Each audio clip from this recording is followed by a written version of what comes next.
அமெரிக்காவுக்கு பதிலடி தருகிற ஈரானை கண்டிக்கிறார் என்பது விந்தையாக இருக்கிறது.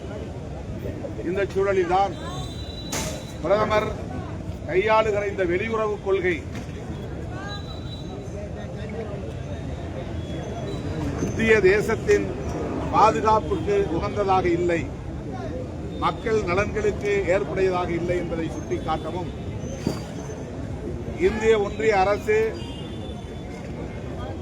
உலகப்போர் மூடாத வகையில் உடனடியாக அமெரிக்காவும் இஸ்ரேலும் ஈரான் மீது நடத்துகிற ஏவுகணை தாக்குதல்களை நிறுத்த வேண்டும் என்று வலியுறுத்தவும் இந்த ஆர்ப்பாட்டங்களின் ஊடாக நாம் கோரிக்கை வைத்துள்ளோம்.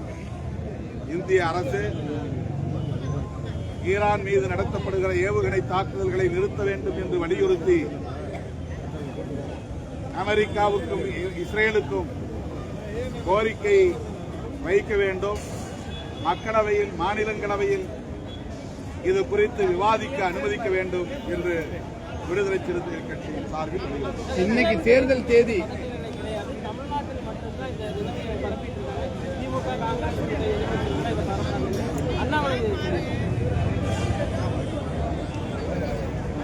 இந்தியா மட்டுமில்லை, உலக நாடுகள் முழுவதும் இந்த பதட்டம் இருக்கிறது.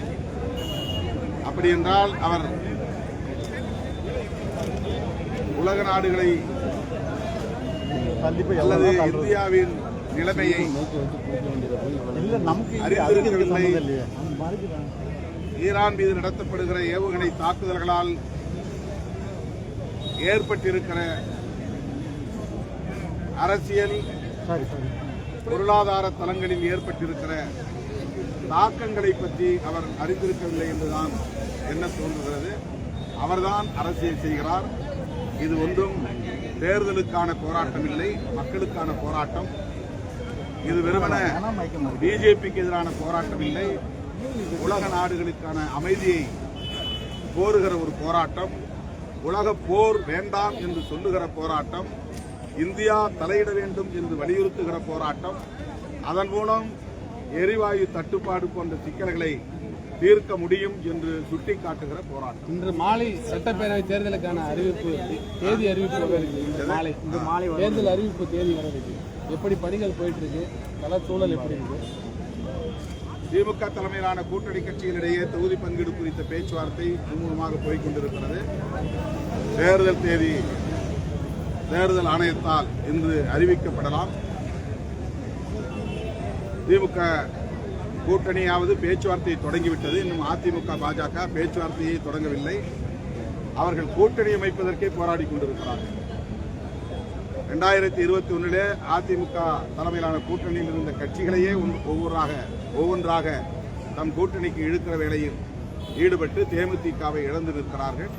இப்போது நடிகர் விஜய் அவர்களை அந்த கூட்டணியிலே இணைக்கிற முயற்சியில் ஈடுபட்டு வருவதாக ஊடகங்கள் தெரிவிக்கின்றன. அழுத்தம் கொடுத்து அவரை அடிபணிய வைக்க முயற்சிக்கிறார்கள் என்றும் ஊடகங்களில் பெரிய அளவிலே விவாதிக்கப்படுகின்றன. அவர் அந்த அச்சுறுத்தலுக்கு அடிபணிவாரேயானால் அவருடைய அரசியல் எதிர்காலம் சூன்யமாகிவிடும். அது அவருக்கும் தெரியும்.